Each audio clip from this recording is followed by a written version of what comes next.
Okay, hi guys, we're gonna get started. Even though we don't have our usual numbers of people ready here, we're gonna get started nonetheless. Hi Mirna and Sima, hope you guys are both well. Okay. Thank you, Baruch Hashem. Very well. Good to hear. Okay, so this is gonna be the last class of the recap of the book, The Story of Our Lives, by Yaakov Klein. And the next class after this one, we will be starting a new book, which we'll hopefully talk about at the end. But so we're going to finish up the last three chapters here, chapter 19, 20, and 21, a recap. And that's it. So let's get going. So I'm going to read the story portion of chapter 19, just in English because it's long, and we'll get right into it.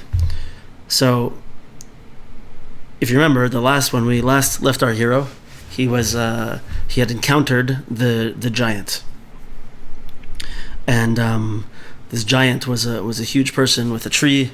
Okay, that's where we're at, and we'll speak about it in a second. He said to him, the giant said to the viceroy, "In my opinion, it is folly.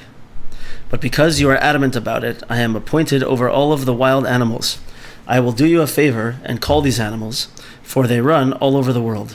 Perhaps one of them will know about the mountain and palace of which you speak."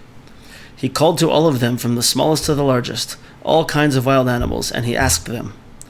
All of them answered that they hadn't seen such a place. "You see," said the giant, "you have been told foolishness. If you will listen to me, turn back, for you will certainly not find it, for it is certainly not in the world." The viceroy adamantly insisted, saying that it must certainly exist. He said to him, the giant to the viceroy, "Further in the desert you will find my brother. He is in charge of all the birds. Perhaps they will know something, since they fly up high in the air. Maybe they saw the mountain of gold and palace of pearls. Go tell him, and tell him that I sent you." The viceroy searched for him for many years, until he again encountered a giant like the previous one. He too carried a great tree. The giant asked him all that the first one had. The viceroy told him his whole story and how the giant's brother had sent him here. The giant began pushing him away as well, telling him that it certainly didn't exist, but the viceroy remained adamant. He said to him, the giant to the viceroy, "I am appointed over all the birds. I will call them. Perhaps they know." He called all the birds and asked them all, from the smallest to the biggest. They answered that they did not know of this mountain or palace. "Now you can see for yourself that it doesn't exist in the world. If you will listen to me, turn around and go back, for it doesn't exist." But the viceroy adamantly insisted, saying that it certainly did exist. Welcome everybody. Welcome guys. That's the story portion for this part. Okay, let's get going into the book.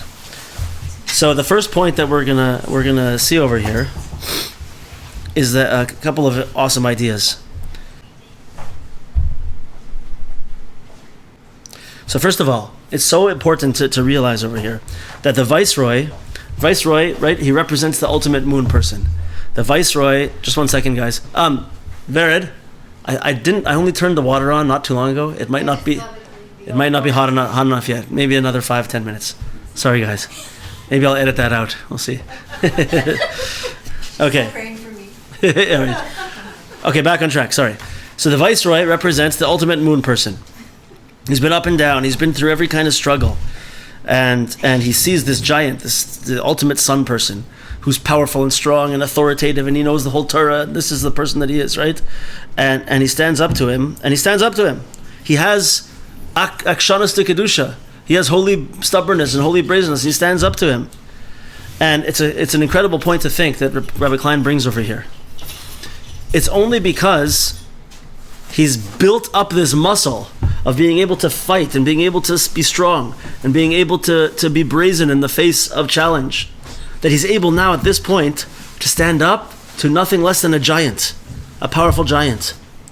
And he says, imagine, what if that first time that he walked up to the first palace, right, the palace of the Sitra Achra, the evil palace, and there were guards and everything. What if he saw that and he said, well, I can't get in there, and he just turned back? For him, that would have been the end of the story. right?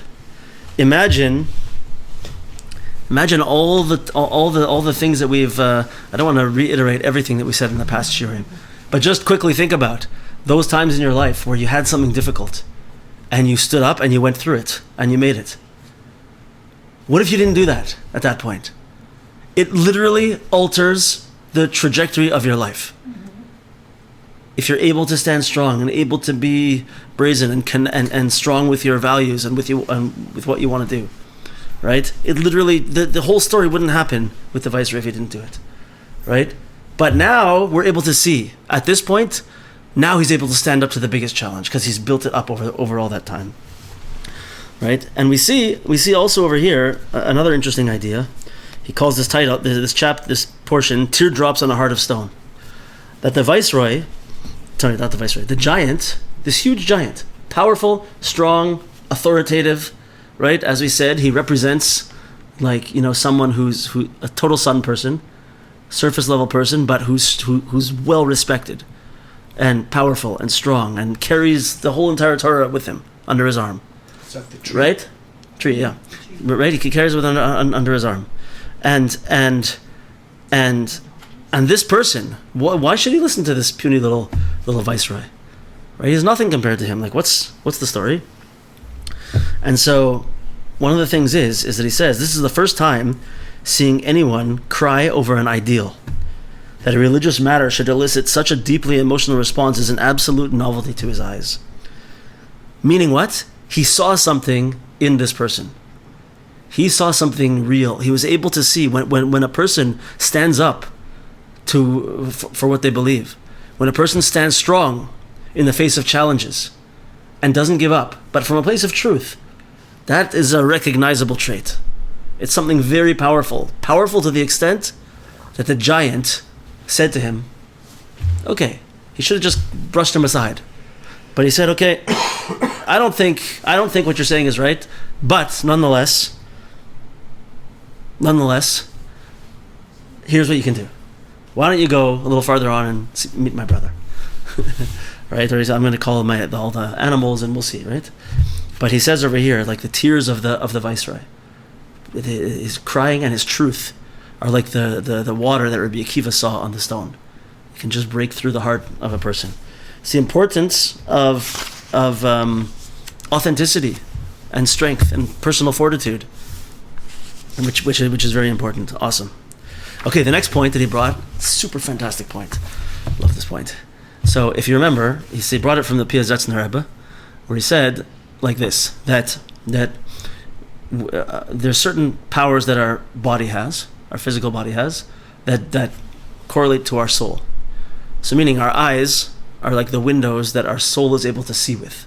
Our five senses are very connected to our soul, right? And so too with taste and smell and whatever, hearing, right? So the power of my soul to hear exists. However, if I'm not put in a situation where there's anything to hear, right? Or if I'm put in a situation where hearing doesn't work, right? I wouldn't know that such a thing exists. I wouldn't know about my power to hear, right? So like, for example, I'm trying to think of a crazy example. I can't remember what I said last time. I think I said if someone, let's say a baby was born in outer space, right? And I'm pretty sure in outer space you can't hear because it's a void, it's a vacuum, and so sound waves can't travel through a vacuum. I know you're going to say, but well, how did he breathe? It's just a story. Don't worry. Okay, it's just an example. It's not real. But let's say you're born in a place that you can't. That there's nothing to hear. It's just there's no ability to hear. But your ears work. You wouldn't even know that you have such an ability to hear, right? Like you ever see these kids? This is awesome stuff. Little kids who are deaf and they can't hear, and then they get that implant, and the very first time that they hear, it's like so awesome, right? But they didn't. In other words, their soul had the ability to hear, but they just the physical part wasn't working. And when they repaired it, all of a sudden, the little kid can hear for the first time. It's mamish amazing. It's so fantastic, right? Right. But So says the Piazetzner. What we don't realize is that it doesn't only apply to our five senses. This concept applies to every aspect of our soul. Meaning what? Our souls, each person, maybe in a slightly different way, have tremendous power, tremendous ability to accomplish good and to connect and to do all these kinds of amazing, to bring light into the world. Tremendous ability, right? But the way sometimes we live our life, we don't even know it's there. We don't even know it's there. So what happens? We find ourselves in a difficult situation. We find ourselves facing a big challenge where we have no choice, and it's super hard, and we're against the rings, and it's, and from that place where we are, we all of a sudden we just because we're forced to, because we're in that place, we step up, and we realize that we have some type of strength that we had no idea that we had. We didn't know was there, and all of a sudden something comes out of us that like we didn't dream would come out of us, right? Totally amazing. This is also the same thing. It's like it's something that we have, and if we don't face that challenge, it's not going to come out. Meaning to say what? We don't have the strength despite the challenges that we faced. I'm still able to be strong. It's because of the challenges that I faced that I'm able to bring the strength out of me that I maybe never would have known even existed if it didn't happen like that, right? Like, you ever see these like miracle stories about like, I don't know, these miracle stories go back, way back. What? Like lift a train. Yeah, exactly. Where like there's an accident or something, or a car falls onto like a little child or something, and the mother comes out and like lifts up the car. I mean, this is what I don't know. It's not documented fact in my mind, but I heard such stories before. Right? It's a good illustration, anyway.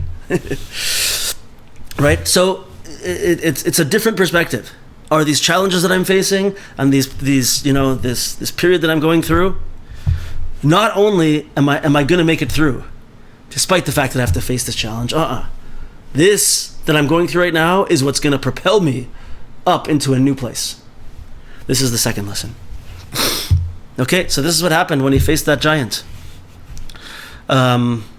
And we spoke about the giant in the last one. So okay, so now he sends him along the way to his brother, the second giant. And the second giant is the master of birds. So what do we learn? What do we learn from this giant?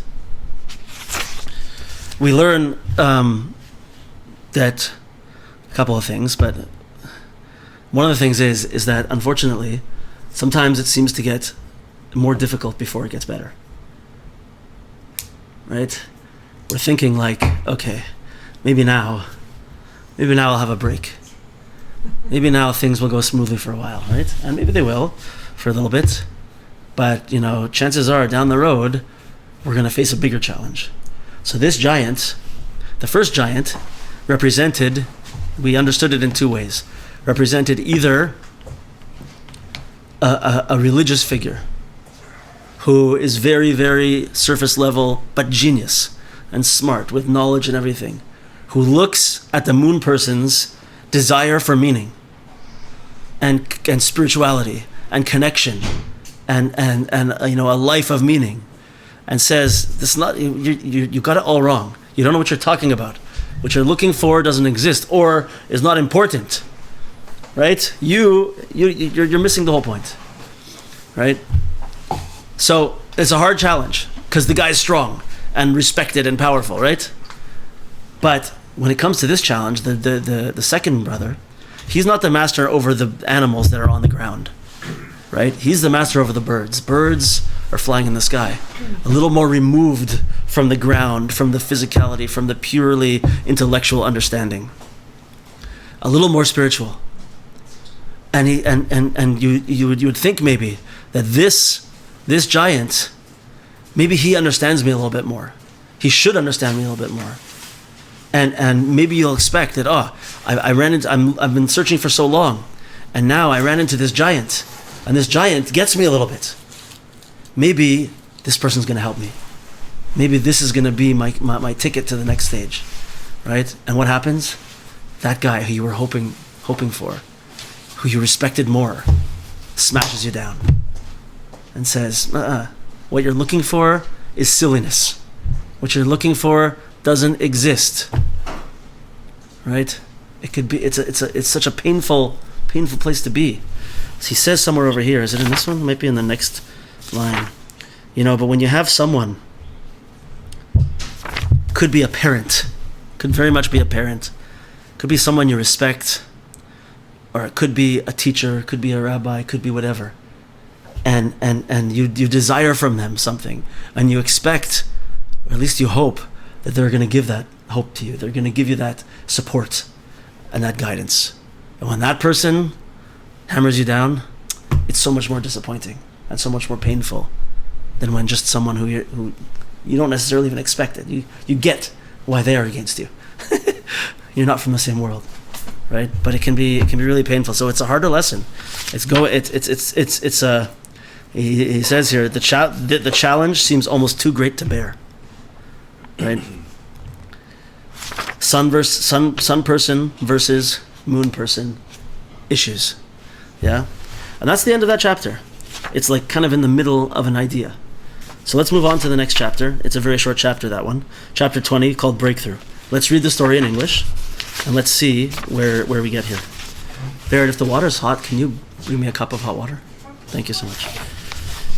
Okay, it goes like this. The giant said to the viceroy, "Further on in the desert, you will find my brother. He is appointed over all the winds that travel throughout the world. Maybe they know something."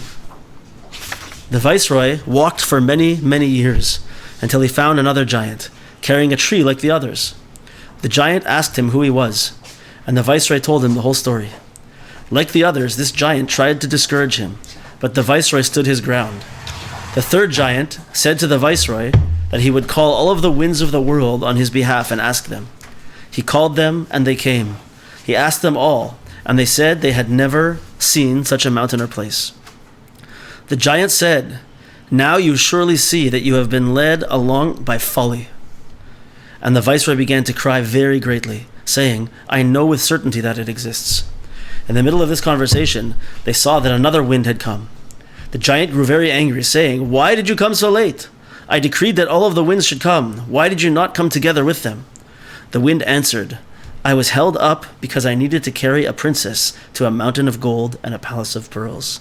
And he was very happy, very joyous. So that's the second last part. So what's going on here? So first of all, let's talk about this third giant. The third giant is following the progression that we were talking about. This giant is the master of the ruchos, of the winds. Ruchos, obviously, from the word ruach. Ruach means wind, ruach means spirit, ruach means soul, right? This giant is much, much more rooted in the pursuit of the viceroy, right? So Rabbi Klein says the spiritual connotation ruach, wind, literally spirit, tells us that this giant is connected to the deepest depths of the Torah's mystical thought, fluent in the teachings of the Zohar, Arizal, Ramak, Rashash, Gra, and the works of Chassidus. This guy knows everything that we're talking about. He knows even more than we know, even more than the viceroy knows, right? So the question is, or not the question, it's the progression. It's just a kol shekain. It's an all the more so. Now this person is telling me that I'm wrong. This person is telling me that all these things that I'm searching for, that I'm working for, are futile and nothing and folly and silliness, right? This is where he says, when a relative, friend, rebbe, or mentor who is a master over the winds, fluent in the studies of ruach, that treat the inner spirit of life in avodas Hashem, pushes one away with discouraging and disapproving words, the Jew's convictions are tested in the most extreme manner possible, right? Whether it's this guy, I know a few of us may experience this also with people, like, there's a lot of crazy thought going on in the world right now. And it's hard to know who's right, who's not right. Science, doctors, artificial intelligence, regular intelligence, right? Who knows what's happening? Who knows what's going on out there? It's hard to know what's truth. It's hard to know what's right. And sometimes, we might be a bit shaky in our own convictions because I don't know, like maybe it's not right, maybe I'm wrong, right? And so when we look to someone who like, this person should get me. This person is on the same wavelength as me. This person is a person of truth. And that person comes and says, everything you're doing is stupid. Everything you're doing is wrong. It's stupid, it's silliness, it's nothingness. Give up. Give up. Just turn around and walk away. Right? It's very painful. It's a very, very big difficulty. It's the biggest difficulty of all. So for the Viceroy now at this point, everything that he's done is leading him to this moment.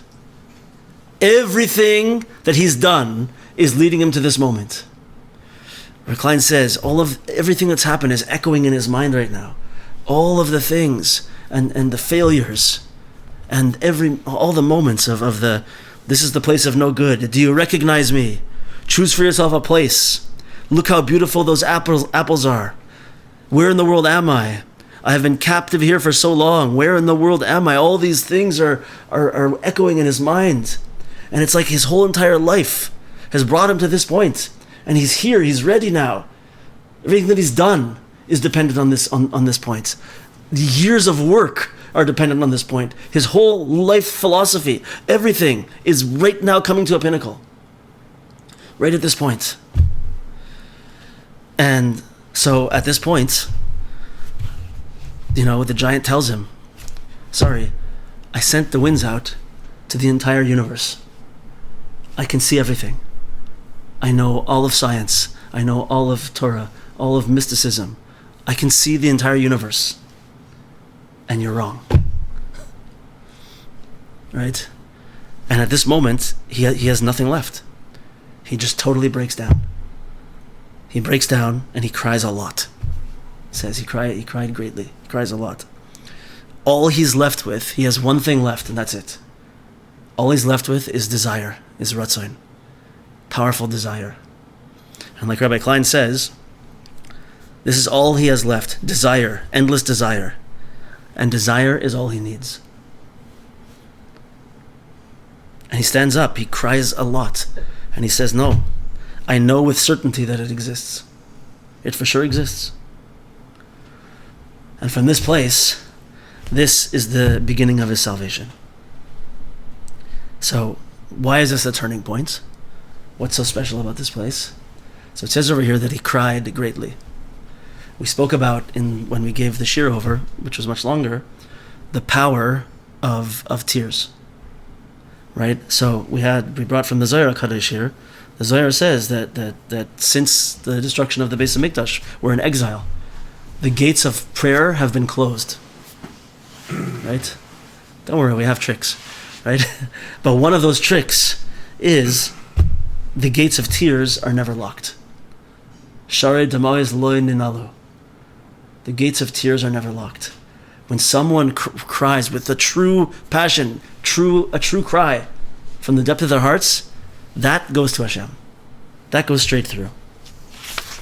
And we saw a few ideas about it, but one of the things that we said, he doesn't write it in the book, but very powerful, is that we know, I believe very strongly, that the reason why this is true is because we know when we cry for real, right, it forces us, when we said over the shir last time, Vered said, it forces us to surrender, right?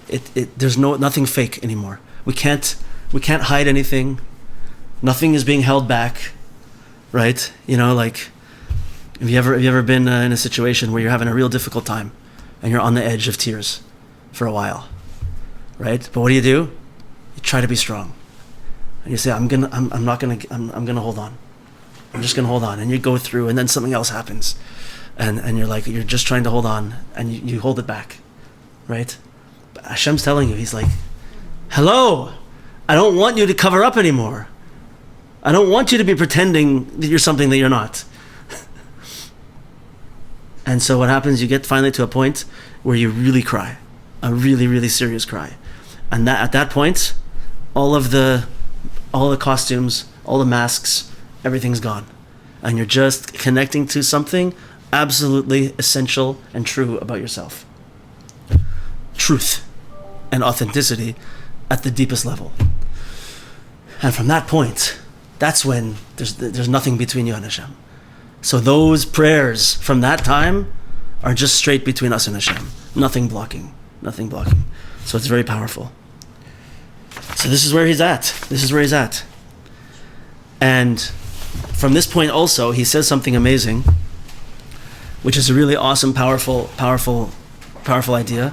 He says for the first time, Ani Yodea, I know that it exists. Up until this point, he had been saying it certainly must exist. It must be there. Right? He didn't necessarily say I know. He reached a level of clarity and absolute certainty that he didn't have before. How did he get there?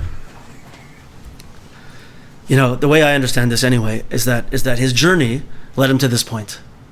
The journey that has been on, all the struggles, all the difficulty, led him to this point where he was able to see now with absolute clarity and certainty. Not because he read all the books, not because he went and asked all the right people and was able to see everything. In fact, it's the opposite. But Hashem's world is not only a world of where we read something and know that it's true, where we see something and know that it's true. Hashem gives us gifts. Hashem gives us understanding that you can't get any other way than being connected to Hashem. So what happens over here? After his journey, he suddenly has a flash, a bright clarity about his mission, a bright clarity about the truth. And he's strong with it. He feels it, and it's real. I mentioned when we first learned this that maybe I've had experiences like this also, where something came to me after a real long struggle, and at that point, it became such a truth to me, such clarity, that it didn't even matter to me anymore whatsoever what anyone else would think or tell me. Not in a stupid way, not in a naive way, not in a way where I'm like burying my head in the sand. Just we're talking in the realms of spirituality here. We're talking about ruchnius. We're talking about connection with the infinite. After we mamish, we work and we struggle and we go through our journey, the infinite, the universe, Hashem, will shine a light onto us. And at that moment, we will see with absolute clarity. And we will say, Ani Yodea, I know that it exists. I know that I'm on the right path. Right? And if you're saying to yourself right now, but will I really know? I don't know. That doesn't sound, it sounds naive, or it sounds like you're deluding yourself. That's because you didn't have it. Right? You could say whatever you want about me, but I'm telling you, there's something that can happen to a person where Hashem gives us a beautiful light of clarity. That's what he has, right? Unmistakable certainty. And he says, Ani Yodea sheyesh no bevadai. I know that it's for sure there. And he points out over here 3 sets of Rashi Tevas. Ani Yodea sheyesh no bevadai are the letters. The first letters of each one of those words are the same first letters as Ein Shum Yeush Ba'olam. There's no such thing as despair or giving up, says Rabbi Nachman. Rabbi Nachman's, what does he say over here? He says the iconic battle cry of Rabbi Nachman of Breslov. Ein Shum Yeush Ba'olam Klal. Right? Why? Because Hashem is always with me and always putting me on the right path. There's no such thing as despair or giving up. And so this one also, Ani Yodea Sheyeshna Bavadai. I know for sure that it's there. Ein Shum Yerush Ba'olam are the same Rashi Tevas. And there's another one from Yirmiyahu, but we won't go into that one right now. So what does this do for us? From the very beginning of the book, what were we fighting against? Do you remember the Amaleki chill? That the Amalek comes to cool us off, to cool off our passion, to cool off our spirituality, to cool off our drive towards what we're looking for the princess, right? And the famous idea everyone knows that the gematria of Amalek is the same as the gematria of the word Safek, which means doubt. And doubt is the enemy of the Jew. Doubt is the enemy of anyone who's looking for the princess. Why? What happens? Doubt is what these giants are trying to do to the viceroy. You know, this thing that you've been searching for your whole life, that you're so passionate about. right? It's shtus. Just turn around. It's silliness. And we might think, wait a second. I've been my whole life. I've been a Jew searching for something. I've been a Jew searching for the princess. And my search has stepped up. And it's the most important thing in the world to me. Right? And now someone comes to me and says, "No, you're crazy. What are you doing?" So part of me, what Amalek does to me is says, you know what, maybe they're right. Maybe it's all, maybe I'm wrong. Maybe there is nothing. Maybe there's nothing out there. Maybe it's just, math equations and physics and everything, and it doesn't point to anything. Maybe there's nothing. Maybe my whole journey is useless. And that doubt is what cools us off, is what cools off our passion, cools us off on our journey, stops us from progressing, stops us, if I could say also, from doing amazing things. Good, positive, amazing things. So when the viceroy reaches this level now he deals a death blow to Amalek. And he says, I'm sorry. I know for certain. I know it. And being able to stand up and say, I know it. I know what I'm looking for, and I know it's there. All of that Yetzer Hara is pulled away and falls away.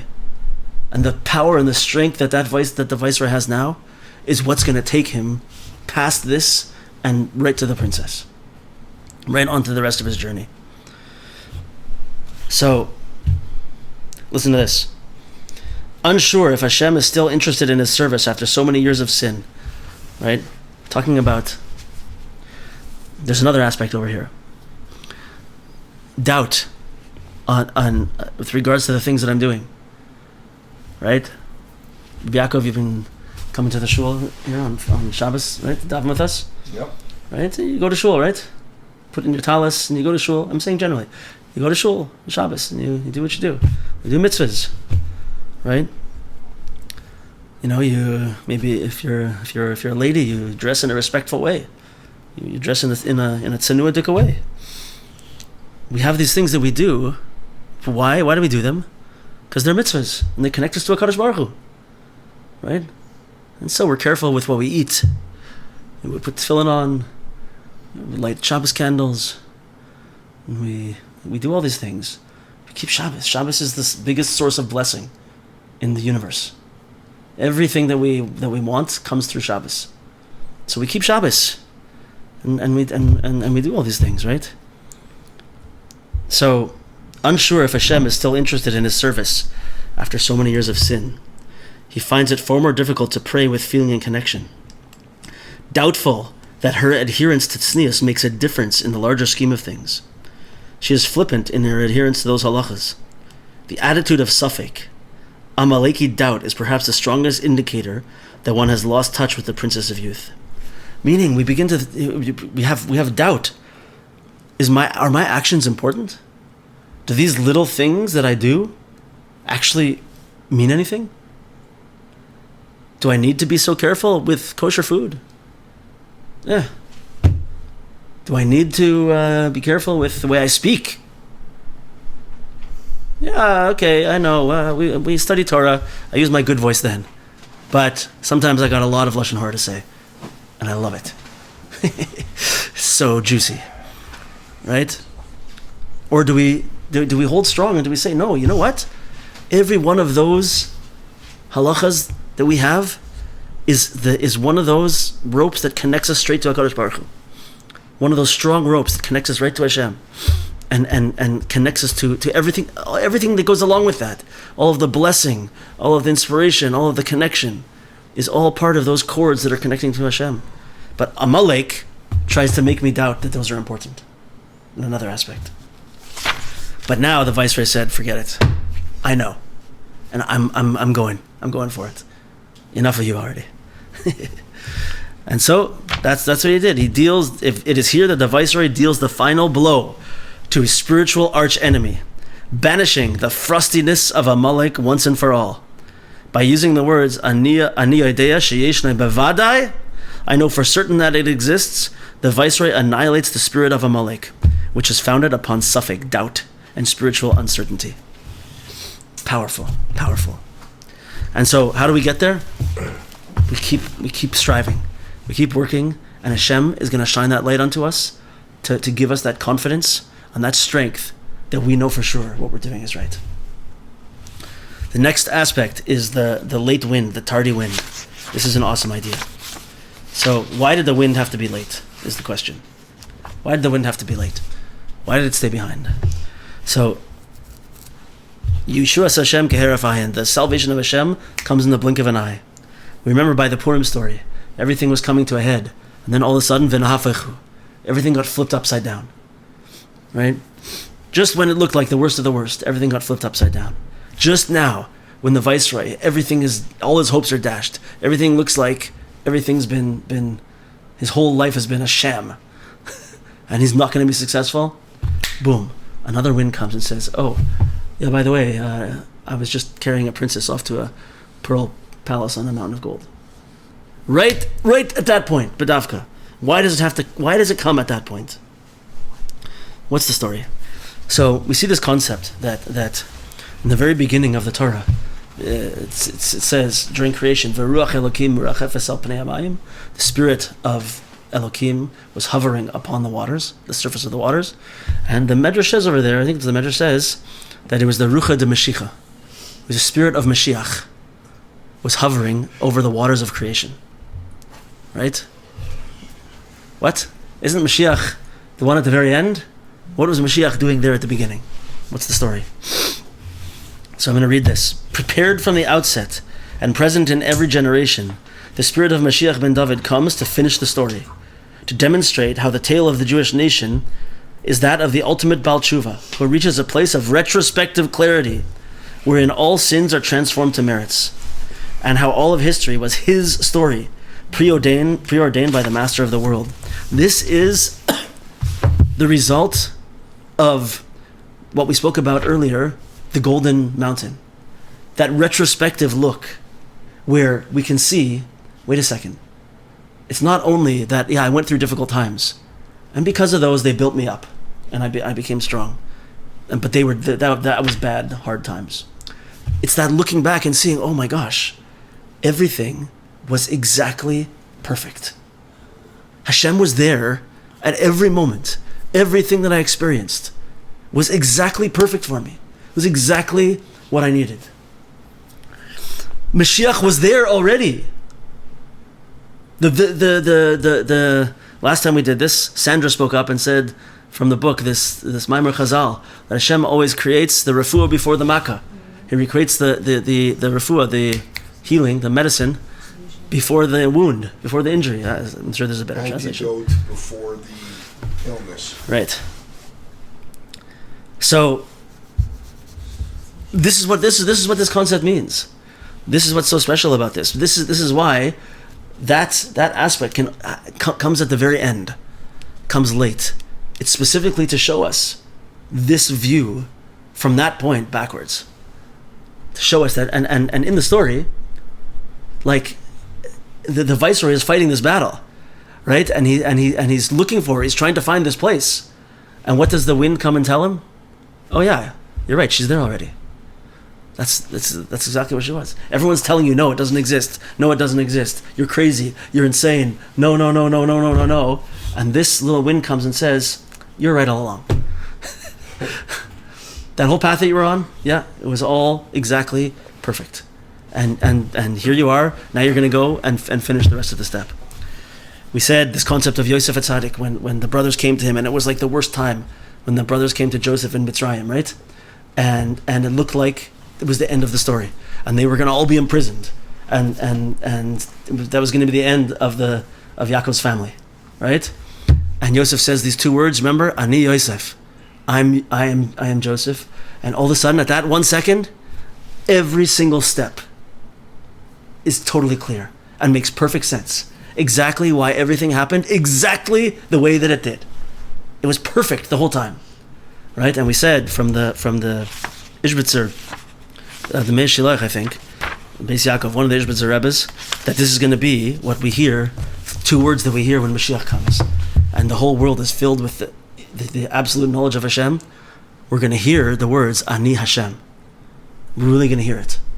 And when we hear those 2 words, Ani Hashem, all of a sudden, every single moment of our entire existence is going to make absolute, perfect, beautiful, shining clarity and sense.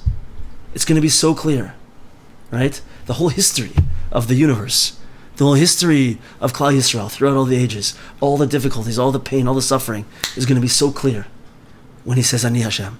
We're going to see everything. This is that little wind at the end.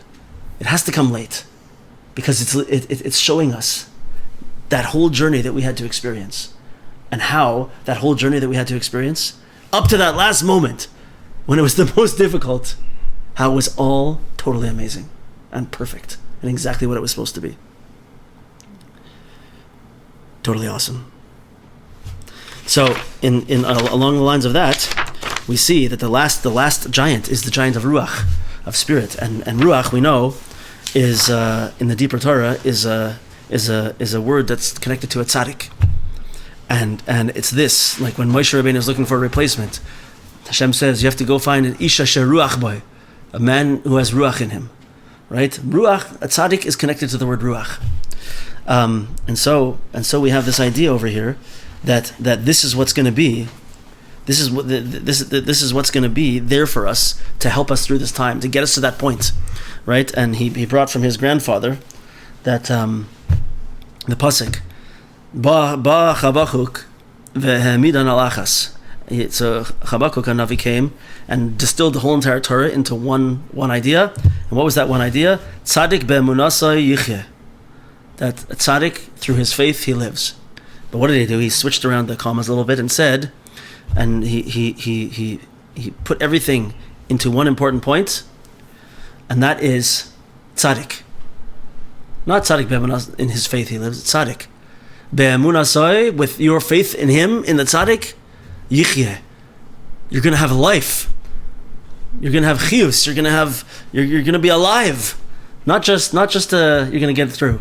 You're going to be alive, right? So it's the last giant at the very end, where you have the person of Ruach that we need to get through that point. And it's the tzaddik who we need at the end of our journey to help us through that point. It's the Torah, and we said it's the Torah of Rabbi Nachman that he said about his sefer. He said, "Ha'esh sheli tukad ad bias HaMashiach." My fire is going to burn until the coming of Mashiach. And it didn't really start.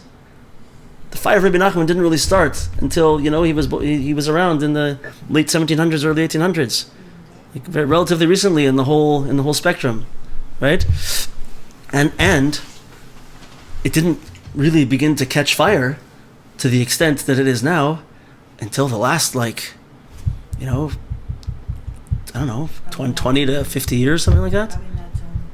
Yeah, and then they kept it going, but it was very small, and all of a sudden now, in the crazy, insane world that we live in, Rabbi Nachman's Torah is on fire, and it's growing, and there's books being published, and places being built, and shiurim happening, and all this amazing stuff, and the world is like thirsty.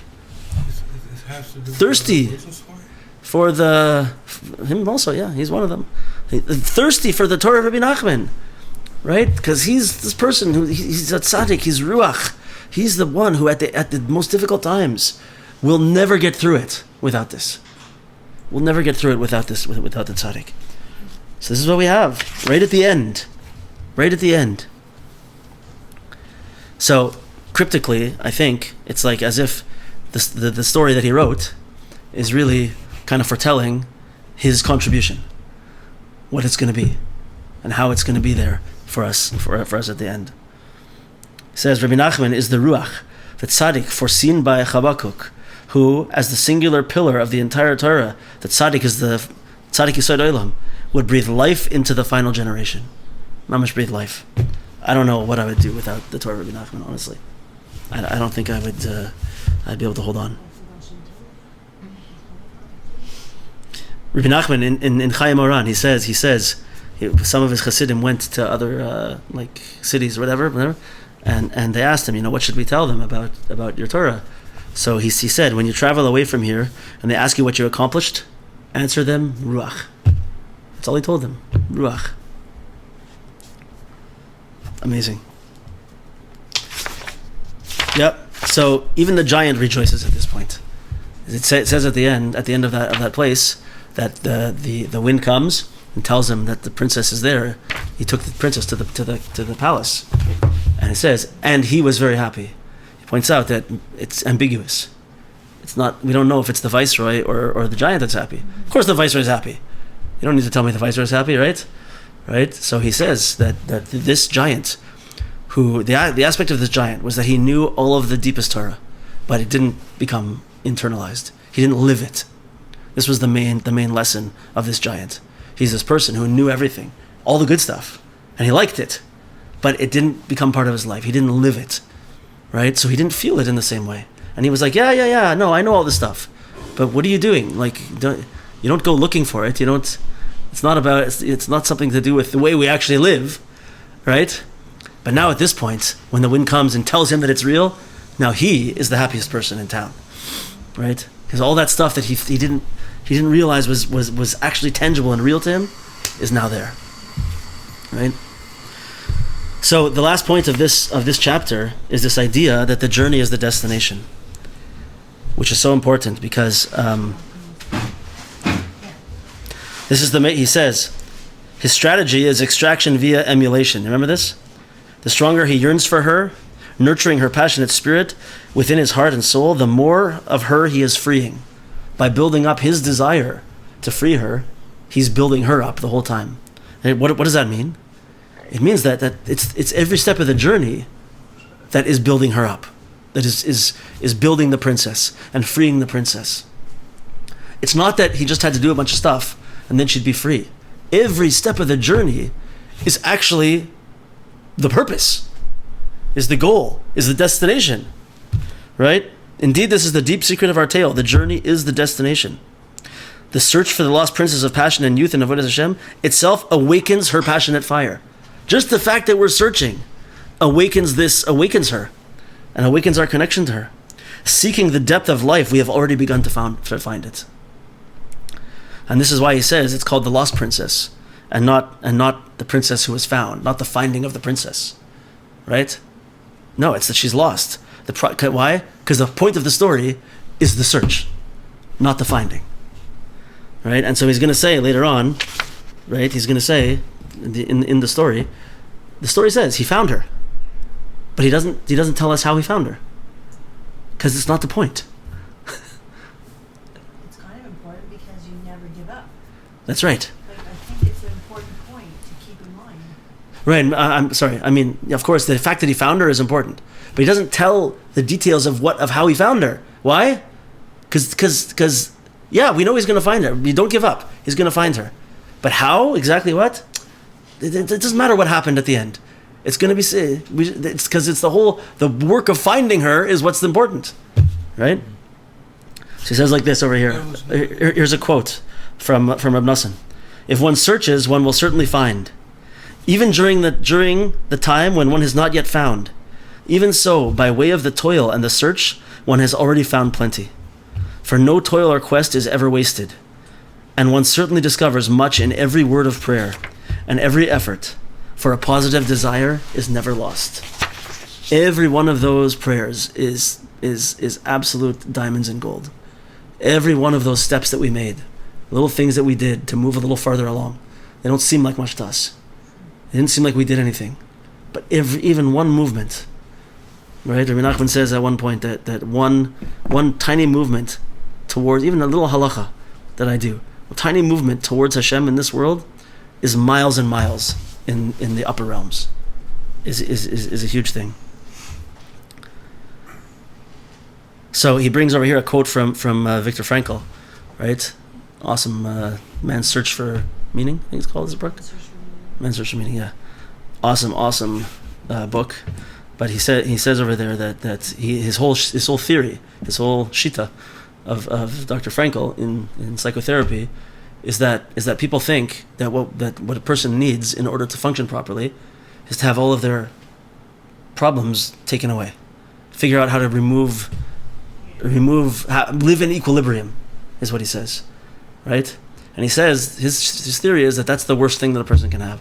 A person always needs to have something that they're working towards, and tension, that they have meaning. They're on a search towards meaning, and the tension between where they are and that meaning is what gives them a stable psychology.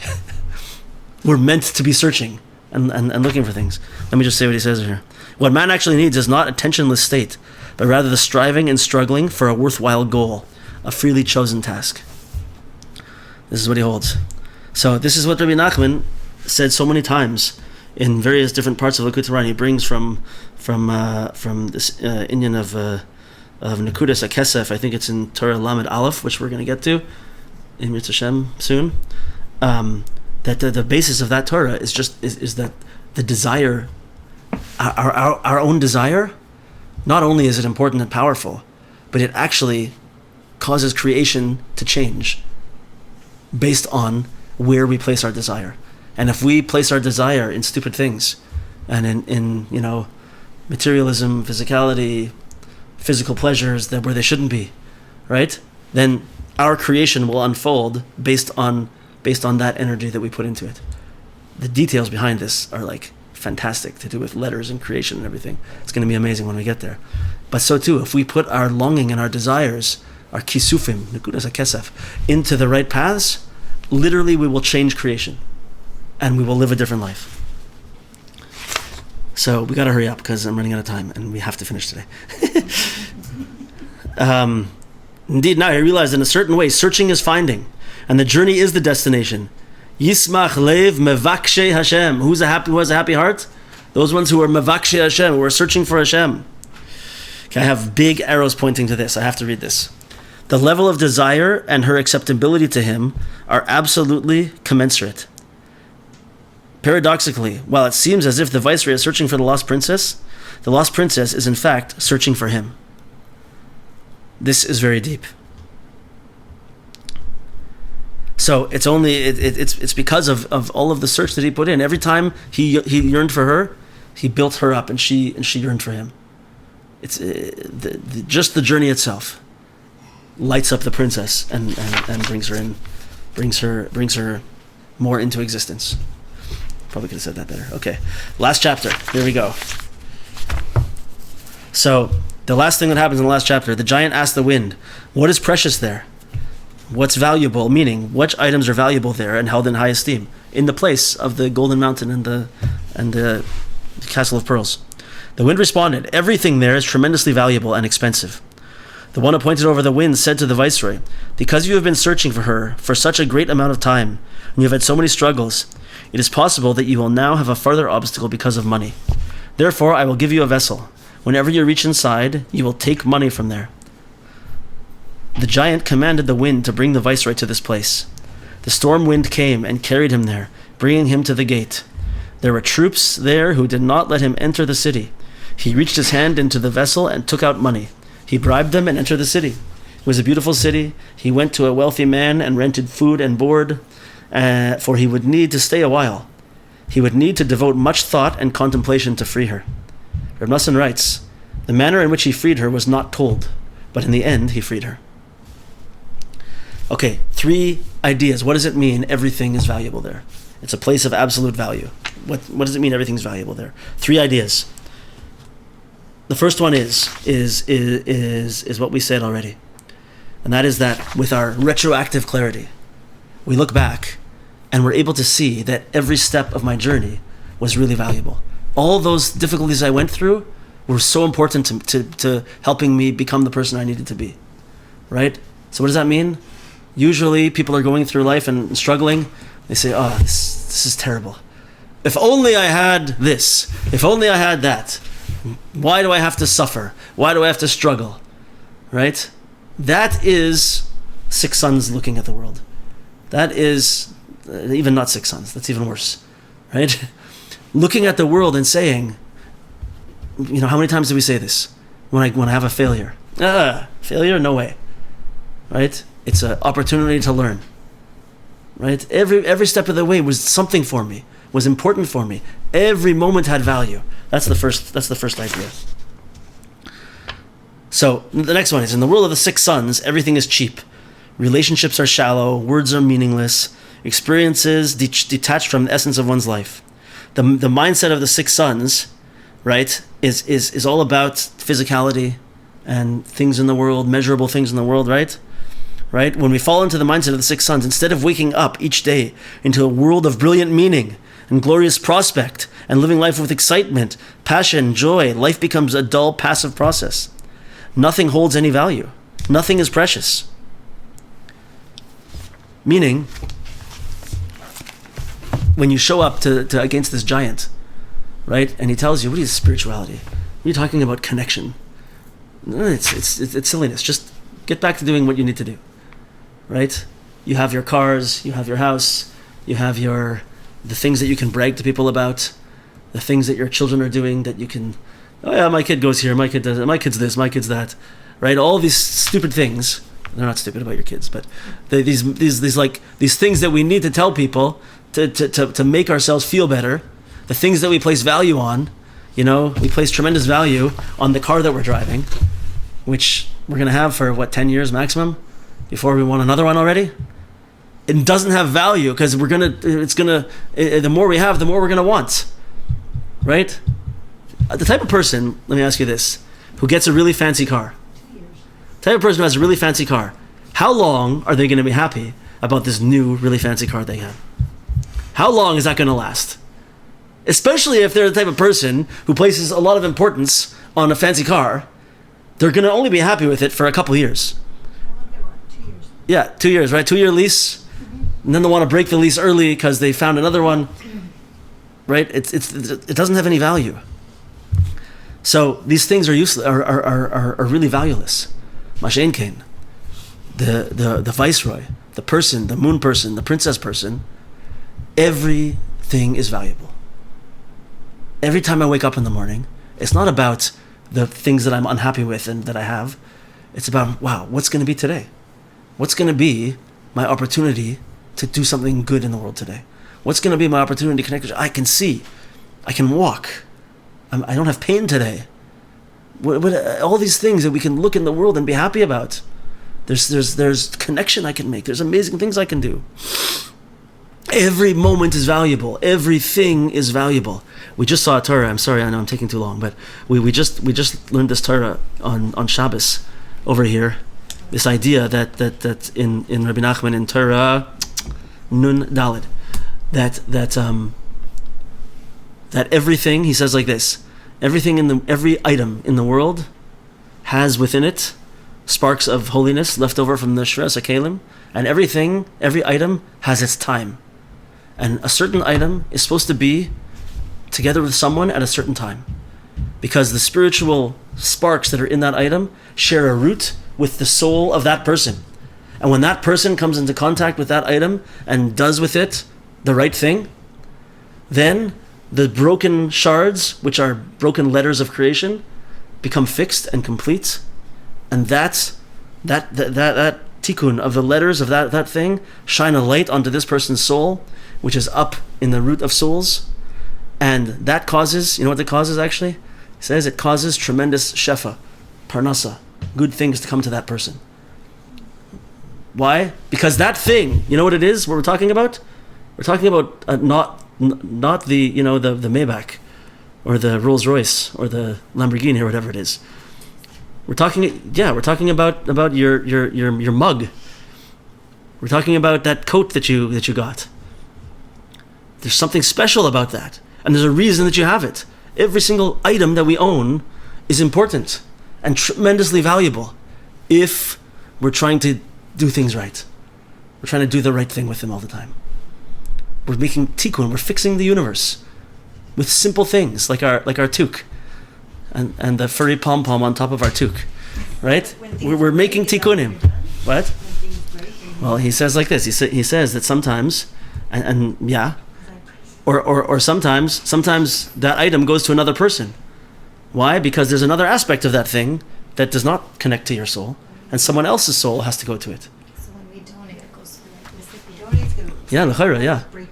Well, when you're finished with it, it means you're finished your work with it. Sometimes it comes back to you because you didn't acquire that aspect of your soul yet. You didn't grow enough to be able to make a tikkun to it yet. So it comes back. Anyway, big tangent, and we're running out of time, so let's keep going. Anyway, point being, everything in the world can have value if we use everything for a higher purpose. And every moment of the day is valuable, and every emotion is valuable. Everything is nothing less than an opportunity to connect to HaKadosh Baruch Hu and to bring the light of the princess into the world. Every moment. If you're a princess person. If you're a six sons person, nothing has value. That's why, in that place, everything has value. The last one, third aspect is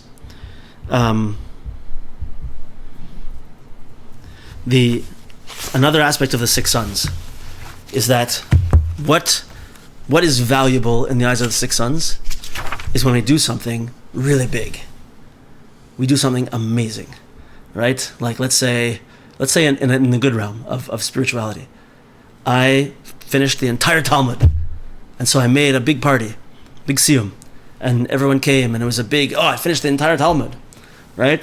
And we had a big Suda for Purim, and 100 people came, and it was so fantastic and so exciting. This was amazing. Were they amazing? Yes, they were. And were they valuable? Absolutely. Tremendously valuable. But that type of mindset that values only big things and doesn't see the value in little things, in little steps, in little acts of holiness, little acts of kindness, little tefillahs, all things that don't make such a wave in this world, right? That's where most things are not valuable. Only those big things are valuable. But what about the rest of my day? What about the rest of my, it takes 7 years to finish the Talmud if you learn one whole page every day, which is way too fast to begin with. 7 years. So at the end, you make a celebration because you finished the Talmud. What about all those other minutes that were in that entire 7 years? What about all the other amazing things you did? What about just the time where you encouraged someone, you helped someone out? What about the time when you cried because you felt you were far away from Hashem? What about the time when you said a prayer, you heard someone was sick all of a sudden that and you said a really heartfelt prayer, maybe you cried there too? What about those? Nobody knows about them even. And from a certain perspective, they have no value unless it's something big, right? So this is the third aspect. Everything is valuable there. In that place, in that mindset, in that place of the princess in the mountain of gold, palace of pearls, those little acts are tremendously valuable. Very big secret of Chassidus. Rabbi Nachman and the Baal Shem Tov all speak about this, that these little actions are tremendously powerful. Oh yeah. The Baal Shem Tov and his students came to this world to teach us this secret. A Jew only ever has the present moment, and each moment is an embodiment of eternity. Each moment is an embodiment of eternity. Doesn't matter what happened before, what's going to happen. Doesn't matter how big or how little it is. Right now, whatever Hashem put me right now, am I doing something that is eternal, that is connected to eternity, that is, right? This is it. Okay, he gives him, next point, he gives him a vessel that he can, what does he call it? Just call it a vessel? Where he's gonna need money. He says, I'm gonna give you this vessel, and you just gotta put your hand in there whenever you need, and money will come out. You'll get whatever money you need. What's the idea? So the main idea here is, we don't need to give it too much, but is really the idea of bitachon, having trust in Hashem. But what does it mean, trust in Hashem? This is the vessel of blessing, having bitachon, trust in Hashem. I'm going to read this. In the Kutei Moran, Rabbi Nachman teaches that because Hashem is above the constraints of time, the future solution to a person's current problems already exists in the present as well. However, in order to draw the salvation from the future to the present, a vessel is needed. And that vessel is bitachon, a deep and abiding trust in Hashem's ability to provide the solution to all of our difficulties. Hashem is beyond time. He already knows whatever, that what happened, what's going to happen. He knows what we need, and it's there. It's waiting. We need a vessel. It exists right now. It exists right now. We need a vessel to be able to receive this. And what's the vessel is bitachon. Bitachon is deep trust in Hashem, living with bitachon. But what does it mean? It means that I don't need anything else. I have bitachon that everything that I have is all I need.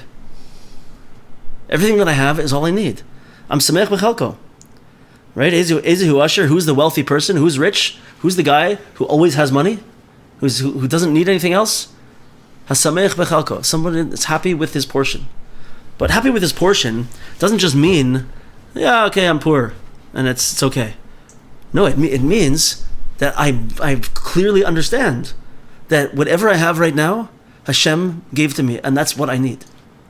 That's the second book, the Garden of Wisdom. That's right. That is what I need. It's going to happen right now. It's going to happen right now.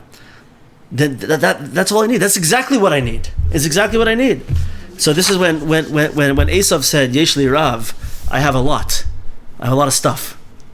Yaakov, it sounds like it's not such a bad thing to say. Yaakov said, Yeshli Hakol, I have everything. Meaning what? It doesn't matter even necessarily what I have in front of me. I have to, but if I live in the way that I realize that whatever I have is all I need, is what Hashem gave to me, because that's what I need, then I'm living in a different world. I'm living in a different universe. So in another way, there's this song that Chabad likes to sing. V'harikosi lochem bracha ad blidai. I will empty out for you blessings like beyond until ad blidai literally means without ad blidai. I don't even know how to translate that. Anyway, more than you need. Let's say ad sheyivlu sifsai seichem miloy mardai. Until your lips will be worn out from saying die, enough. From saying to Hashem, enough already. Right? Meaning it's this mindset. If a person always says, die, I have enough, and lives in this way, that whatever Hashem gives me is enough, then v'harikosi oisem bracha ad blidai. Hashem's going to empty out blessings onto you. But it's only from that perspective where you realize that everything's coming from Hashem, and everything is all you need. Everything that you have is all you need. Kind of paradoxically, that's when the blessings will flow. When you realize you only need what Hashem has in front of you. So this aspect, such a person is always looking out for what they don't have, right? This is the next book that we're going to do. It happens to be a perfect segue over here, but which we're going to see. Such a person. This is like he says over here that Esav and Yishmael, the children of Avram and Yitzchak, that were like the imperfect offspring. They had like Yishmael had Chesed like Avram, and Esav had Gevura like Yitzchak, but they used it in the wrong way. He says it was like the dregs of Chesed and the dregs of Gevura used in the wrong way. Why? This is one beautiful aspect, because it's always looking at the world in this way, right? It's looking outside of the world to find their contentment, to find their happiness.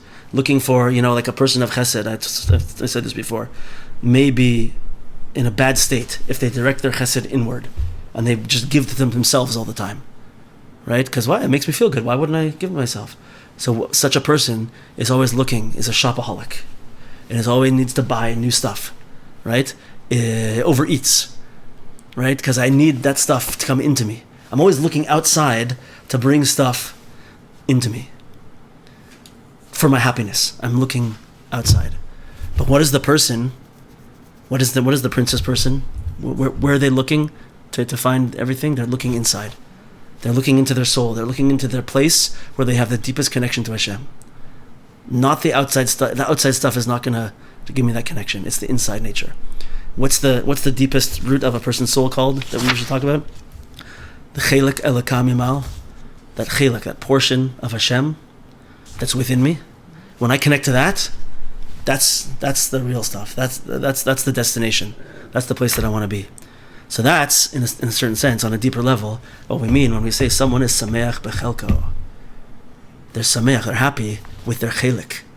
Their chelik elakamimal. It's not they say they're happy with just because they got enough stuff. That's not their portion. Their portion, the chelik, is the chelik elakamimal. It's that soul that's part of me that is a piece of Hashem. When a person connects to that, that's the person who's happy. That's the person who's wealthy. They're always going to be happy and wealthy because they're connected to the right aspect of the world.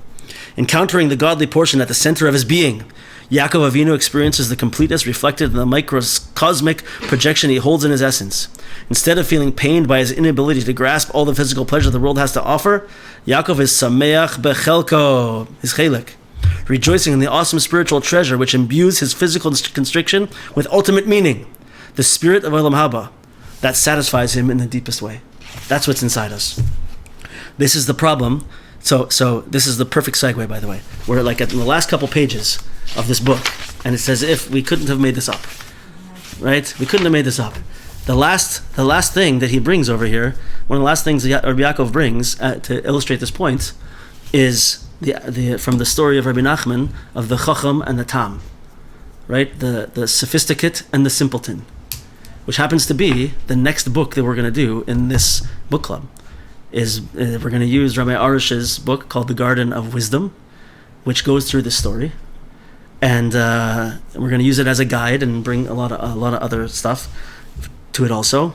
But he brings at the end here, specifically dealing with this point, something from this. I'm just going to I'm not reading the whole thing because we don't have time. But so the Chacham says he develops a trade, right? And he says, even though I have a trade and I'm good at it and I'm making money with it, he says, but maybe something else will be considered more important than this trade.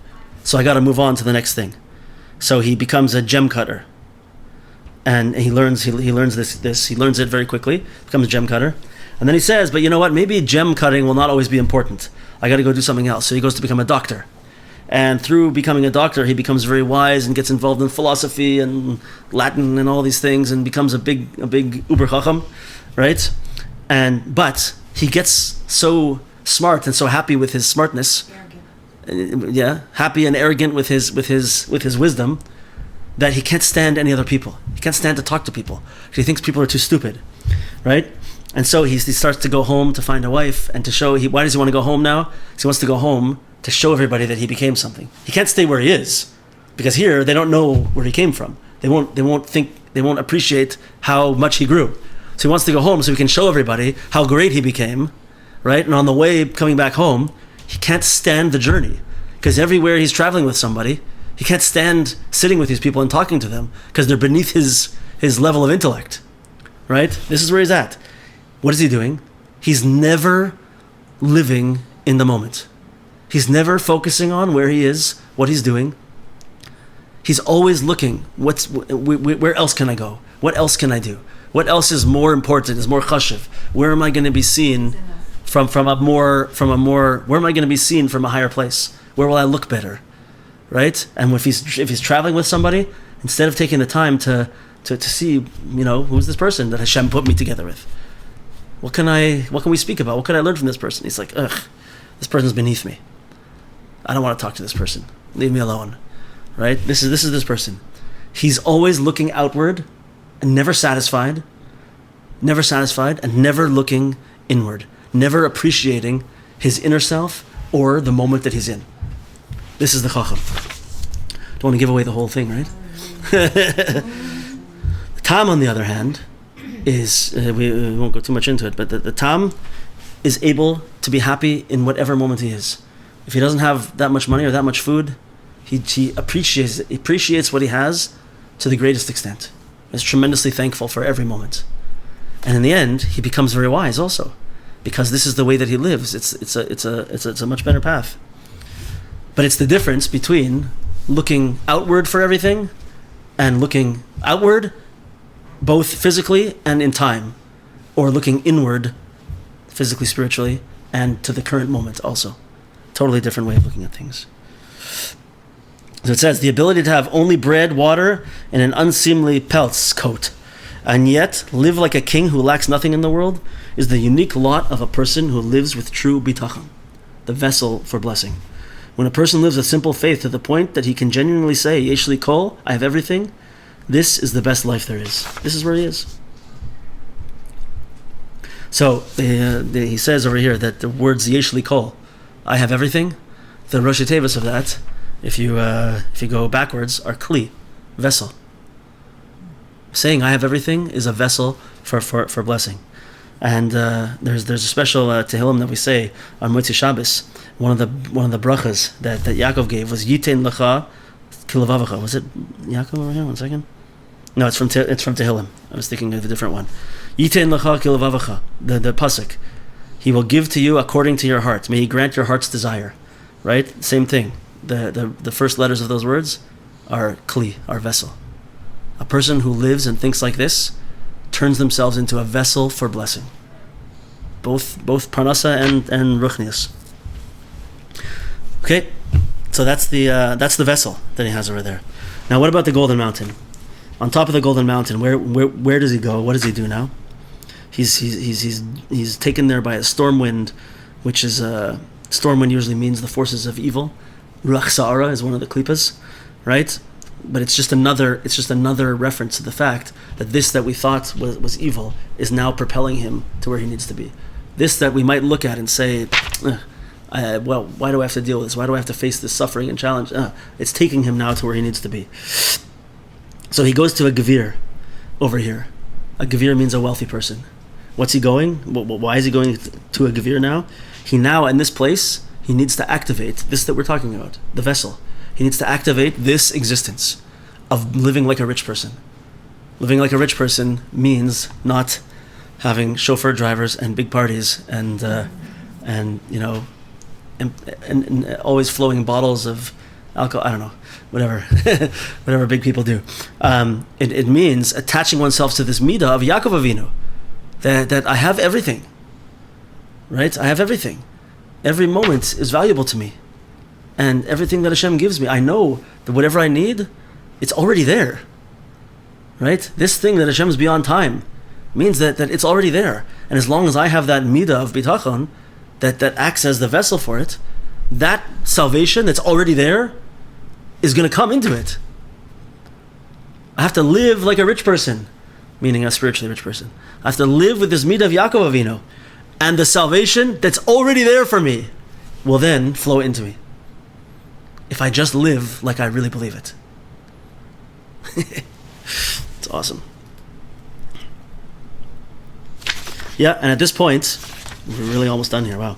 At this point, he says that that he gets now to the end. He gets to the country or whatever of the mountain of gold and the palace of pearls, and he goes to the gevir and he rents a place for lodging and food.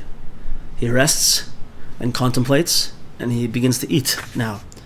And he says over here, like an idea, that he's now, for everything that he's been through and all the growth that he's achieved, he's now interested and complete his mission as an Adam Hashalem, a complete person, with all aspects of his humanity sanctified in a life of perpetual embrace of the Master of the world. Now he's interacting with food. Now he's eating and he's resting and contemplating and thinking. There's a certain idea, he doesn't really explain it here, but that there's multiple stages of growth brought by the Mesilas Yesharim in the way to get from a person up to a person of Ruach HaKodesh, like basically a type of prophecy. And one of the high stages is called Precious. Precious means separating oneself from physicality. It means not eating a lot. It means like not really being separated as much as possible from the physical world, really only being involved in spiritual matters, and it's a high level of existence. But it's not the highest level. Above that is the level of what's called Kedusha. Kedusha means that I'm on that high spiritual level, and I live in that way, but while interacting with the physical world. And the way that he explains it over there is that when such a person eats food, it's exactly as if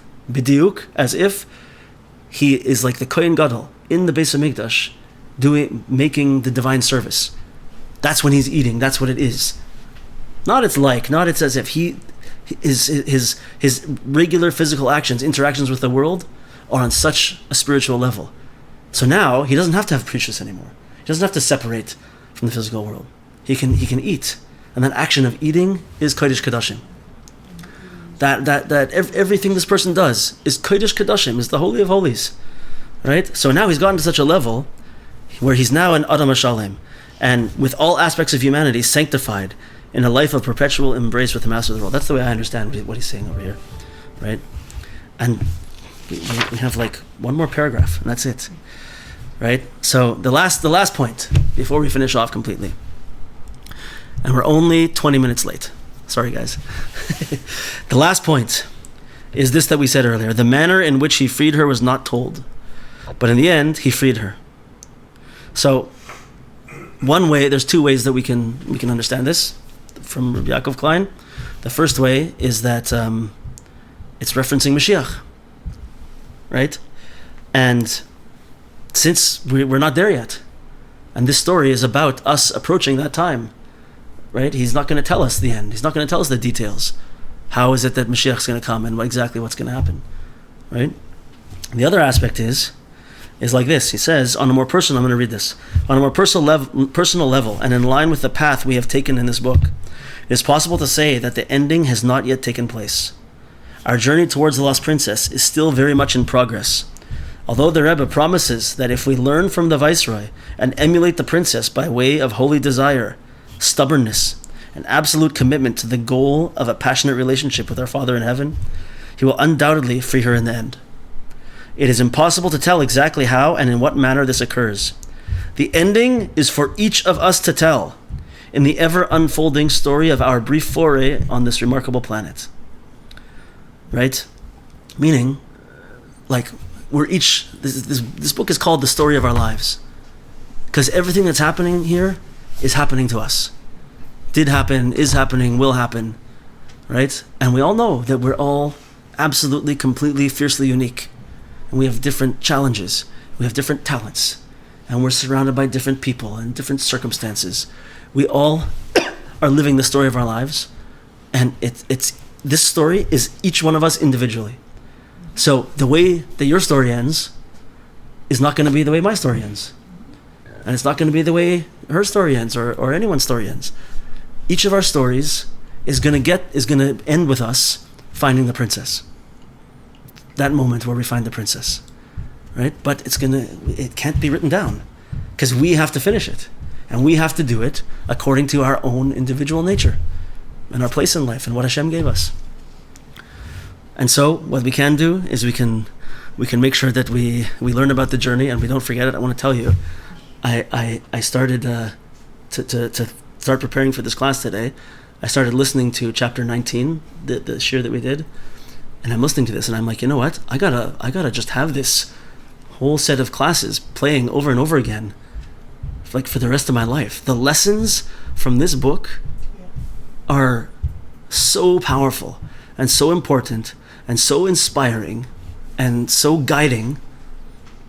It's totally unbelievable, and what an experience that we had going through this book, and for each of us, it's guidance that's different from the other person. It's like a miraculous story that somehow it's one fable. It's a little kid's story, it sounds like.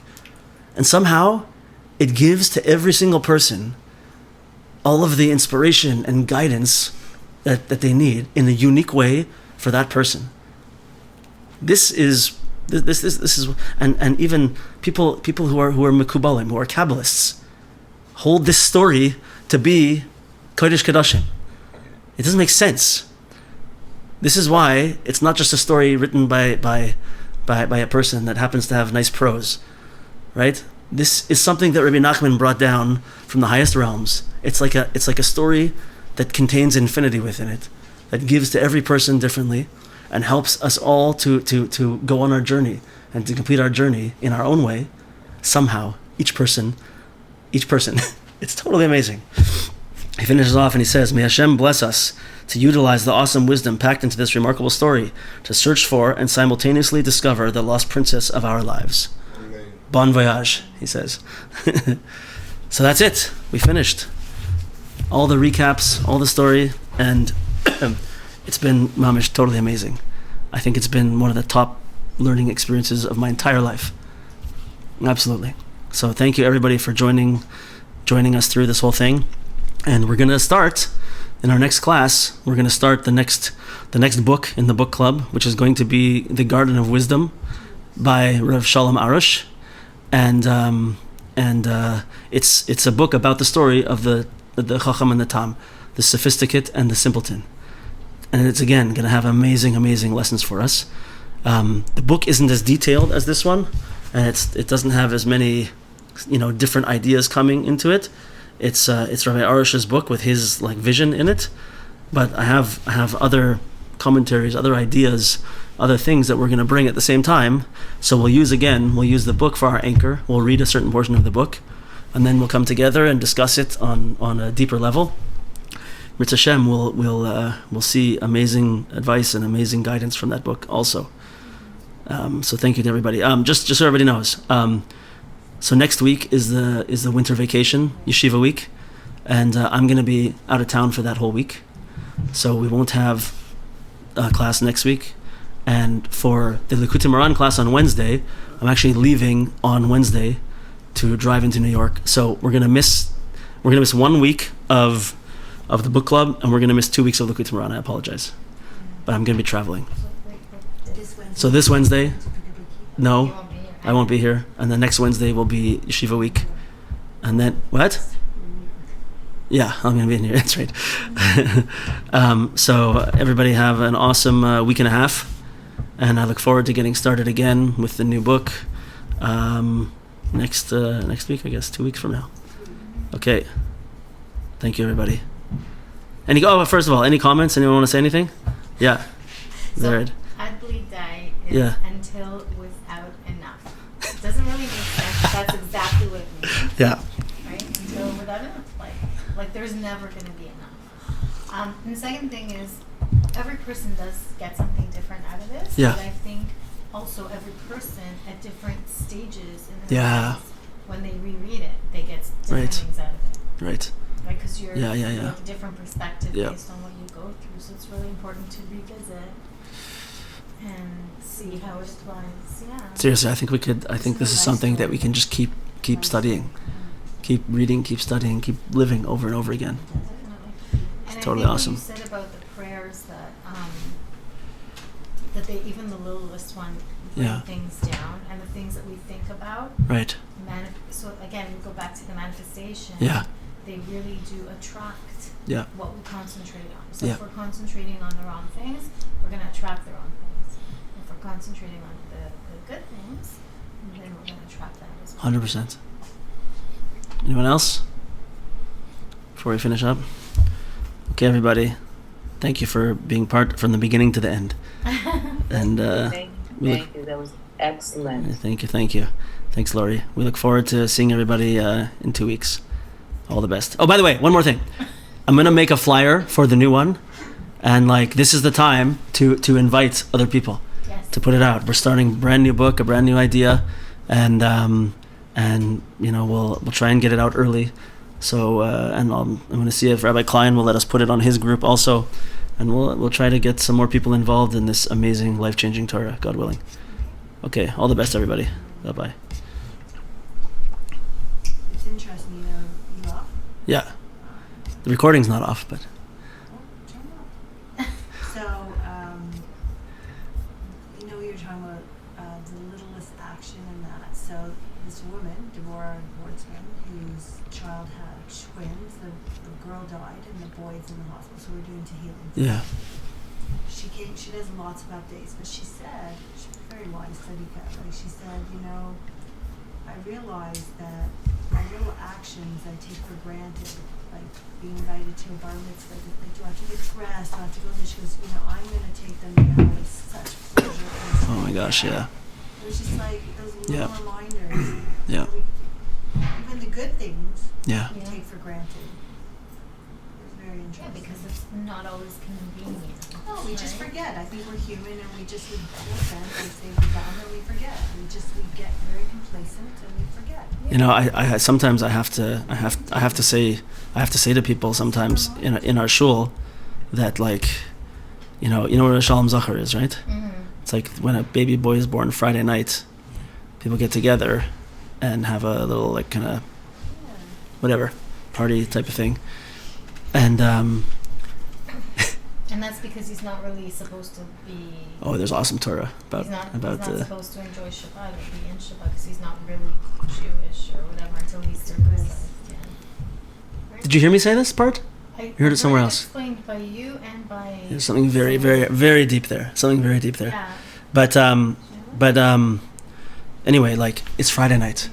It's Friday night after you've just finished eating a big Suda. Like, it's really, really hard for people often to come out to these events. But, you know, if you ever made one yourself, you know how much it means to someone when you come to their thing. Any simcha, it means so much when you go and you show your face at someone's simcha. And you show up to help them celebrate. And especially that one, that Friday night thing, it's so hard. I tell people, I'm like, guys, we got to be there for each other. You know, you got to help each other. We got to support each other. We got to, like, don't let the Yetzer Hara make you go to sleep at, like, 9 o'clock on Friday. But it's important for the baby, right? Like, Sure, yeah. Yeah.